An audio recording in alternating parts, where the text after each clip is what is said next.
গরু খা। আচ্ছা গরু তোর লাগে মোর লাগে এত মিল কে?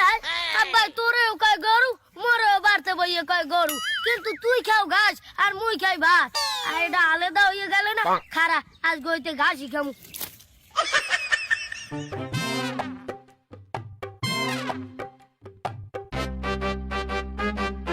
এবারে মোতালে কি বন্ধু তুই এনে ঘাস খাও কে? আর কইস না বন্ধু, মোর বাপে মোরেও কয় গরু আর গরুরেও কয় গরু। এখন গরু খায় ঘাস আর মুই খাই ভাত। এই একটা আলাদা হয়ে গেল না।